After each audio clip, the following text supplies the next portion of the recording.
பதில் சொல்ல நினைச்சாரு, அதை கேட்டு நான் வந்துடுறேன். ரெண்டு விஷயம். திரு எடப்பாடி பழனிசாமிக்கு அந்த கட்சியை காப்பாற்ற வேண்டிய ஒரு கடமை இருக்கு. அதை காப்பாற்றுவாருங்கிற நம்பிக்கை அவரோட ஆற்றல் மேலே இருக்கிறதுனா, ஆற்றல்ங்கிறது இப்படியே நிற்கிறது அல்ல, மன்னிச்சுக்கணும். இல்லை, அது வியூகங்களை வளையணும், எது வேணா இருக்கலாம். ஒரு ஸ்டெப் பின்னாடி போய் அப்புறம் திருப்பி வரணும், எல்லாமே இருக்கலாம். கரெக்ட். அதனால் அது இன்னொரு விளக்கம் நான் வேணாம், அவாய்ட் பண்ணுறேன்.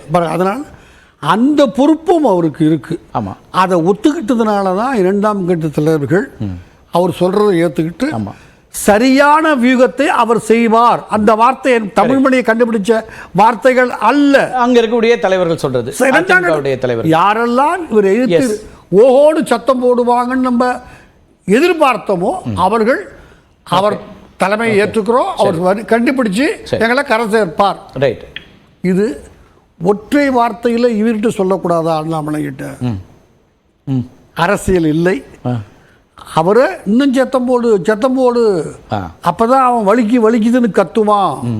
வலிக்குதுன்னு கத்துனா தான் நம்ம ஒரு செட்டில்மெண்ட் பேசலாம். இதுதான் சார் அரசியல், இதான் ராஜதந்திரம். ஒரு வார்த்தையில சொல்லிட்டா அண்ணாமலைக்கு மரியாதை இருக்காது, பிஜேபிக்கு மரியாதை இருக்காது, இவரு யாரையும் மதிக்க மாட்டாங்க.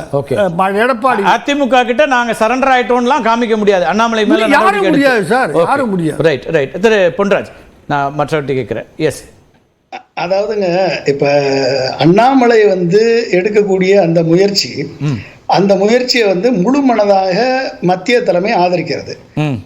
இதை தெரிந்து கொண்டு அண்ணாமலை ஒரு தற்குறி என்று பேசக்கூடிய அளவிற்கு அதிமுகவுடைய தலைமையை பேசிவிட்ட பிறகும் அதிமுகவில் இருப்பவர்கள் பிஜேபியோட கூட்டணி சேர்ந்து விட மாட்டார்களா என்று இவர்கள் நினைத்தால் மக்கள் பார்த்துக்கிட்டு இருக்காங்க சார். மக்களுக்கு தெரியும் எல்லாமே.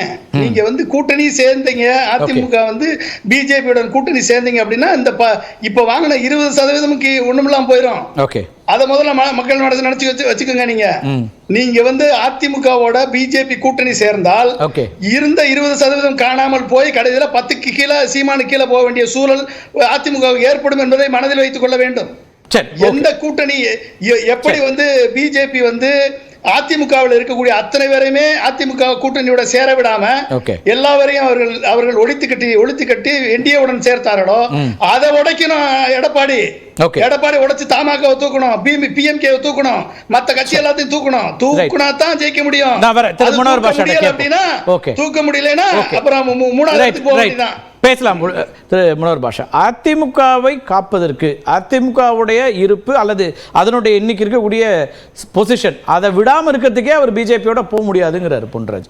பிஜேபியோட போனா பிஜேபி நிச்சயமா அவங்கள அழிக்கத்தான் பார்ப்பாங்க, அதாவது அந்த இடத்தை அடிவது அப்படிங்கிற பொன்ராஜனுடைய கணிப்பு ரொம்ப தவறா இருக்கேன்னு சொன்னா, பாஜக விட்டு வெளியே வந்துட்டாதான் அதிமுகவுக்கு வாழ்வுன்னாரு. அவர் நாடாளுமன்ற தேர்தலில் தனித்து தான் போட்டிட்டார், பாஜகவோட இல்லை. தேமுதிகவை சேர்த்துக்கிட்டாரு, எஸ்டிபிஐ சேர்த்துக்கிட்டு தேர்தல். ஆனா ஒரு சீட்டாவது ஜெயிக்க முடிஞ்சுதான் நான் கேட்கிறேன். 3வது இடத்துக்கு தள்ளப்பட்டார் பல தொகுதிகளில். இது பாஜகவுக்கு எதிர்ப்பான ஒரு நிலை எடுத்த பிறகு அதிமுகவுக்கு வெற்றி வாய்ப்பும் கிடைக்கல. பல இடங்கள் இப்போ தென்சென்னை எடுத்துக்கிட்டீங்கன்னா டெபாசிட்டே போயிடுச்சு. ஜெயக்குமாருடைய மகனே அங்கே டெபாசிட் இழக்கக்கூடிய நிலைமை. அதனால பாஜக எதிர்ப்பு நிலை எடுப்பதனாலேயே அதிமுகவுக்கு எந்த சாதகமும் வர ஆதரவு நிலை எடுப்பதனால என்ன சாதகம் வரும்னு கேக்குறாங்க. என்ன சொல்றாங்க? பிஜேபி எதிர்ப்பு ஓட்டு வலுவான கூட்டணி கட்சிகளை பாஜக இழுத்துட்டு போயிடுச்சு. அப்படியான ஒரு சூழலை விடாம இந்த முறை அவர் அதுக்கான முயற்சிகளை செய்வார். அதுக்கு வருவதற்கு இன்னொன்னு கூட சொல்றேன். தமிழ்மணி சார் சொன்ன அதே ஆங்கிள் எடுத்துட்டீங்கனாலும், புதுச்சேரி ஃபார்முலான்னு வந்தாலும், எந்த ஃபார்முலா வந்தாலும் அவங்க ஒரு வலுவான தலைமையை இங்க விட போறதில்லை. அப்படிங்கறத எடப்பாடி ஏற்றுக்கொள்வாரா? சரி, நீங்க பாண்டிச்சேரியோட தமிழ்நாட்டை ஒப்பிடாதீங்க. சென்னை மாவட்டம் தான் வேற மாநிலங்கள் சார். நீங்க மகாராஷ்டிரா கூட வச்சீங்க சார். மகாராஷ்டிரா வச்சீங்க சார். மகாராஷ்டிரா வேற சார். இங்கே அதிமுக ஒரு வலுவான கட்சி என்பது எல்லாருக்கும் தெரியும். பாஜக எங்க தலைமைங்கிறாரு யாருங்க? நாகராஜ் சார். நீங்க அது பார்லிமெண்ட் எலெக்ஷன்ல பாஜக தலைமையில இப்பவும் 26 தான் சொல்றாரு சார். நீங்க சொல்லுங்க பொன்ராஜ் சார். நீங்க அடுத்து 2026ல தமாக பிஎம்கே எம்எல்ஏ ஆகணுமா வேணாமா? சார் நீங்க பிஜேபியோட சொல்றேன், நீங்க வந்து பொன்ராஜ், நீங்க திமுக மீண்டும் ஆட்சிக்கு வரணும், அதுதான் உங்க ஆசை. அதுக்கு தான் இப்படி பேசுறீங்க. நீங்க நீங்க பிரிஞ்சு இருந்தாலே திமுகவுக்கு தான் வாய்ப்பு. பிஎம்கே ஒரு 6 எம்எல்ஏ வேணுமா? பிஎம்கே ஏடிஎம்கே கூட வந்தாலும் கூட சார், நீங்க வந்து பிரிந்து இருந்தால் யாருக்கு ஆதாயம்? ஜெயலலிதா அம்மாவே 96 தோல்விக்கு பிறகு புரட்சி தலைவி ஜெயலலிதா அம்மாவே எல்லா அரசியல் கட்சி தலைவரும் தேடி போய் வீட்டிலேயே பார்த்தாங்க. மீண்டும் ஒரு வலுவான கூட்டணியை உருவாக்குனாங்க. அண்ணாமலை பத்தி சொல்றீங்க, அந்த காலத்துல காளிமுத்து கருவாடு மீனாகாது, கறந்த பால் மடிப்புகாது, இதெல்லாம் காங்கிரஸை விமர்சிட்டு காங்கிரஸோட தானே கூட்டு வச்சாங்க. அது எப்ப தட்டி வைக்கணுமோ அப்ப தட்டி வைப்பாங்க அகில இந்திய தலைமை.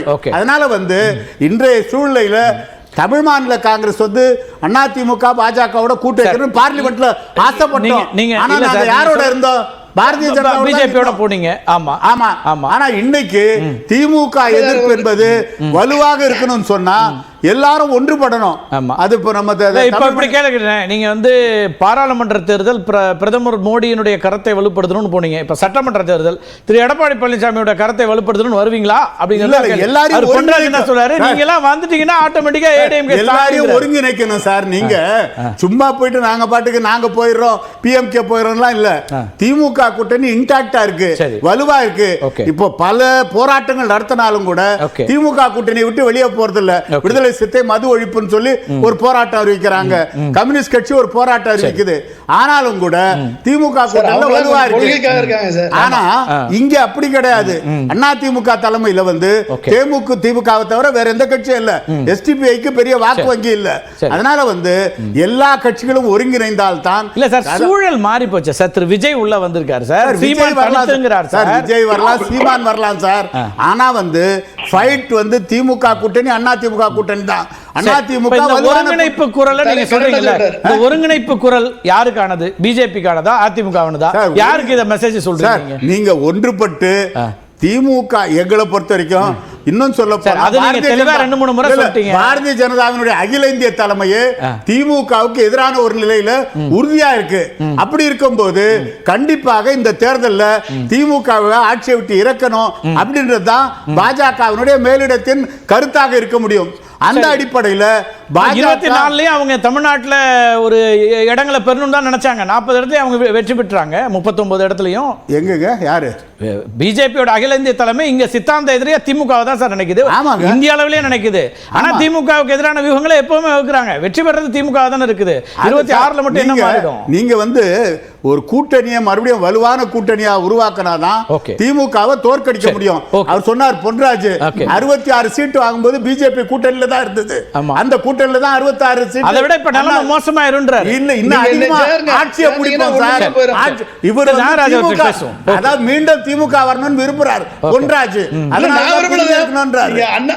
அண்ணாமலை பிஜேபி தலைவராக இருக்கும் வரை, தமிழ்நாட்டு கவர்னராக ஆர்.என். ரவி இருக்கும் வரை திமுக மீண்டும் வரும். அப்ப பாத்தீங்களா, அதான் அவருடைய ஆசை. இல்ல அவர் வந்து நடைமுறை சொல்ற சினாரியோ சொல்றாரு சார். இவங்க ரெண்டு பேரும் அதுக்கான பாயிண்ட்ஸ் எடுத்து கொடுக்குறாங்கன்றாரு அவரு. நீங்க அதே அப்படி பேசுறீங்க.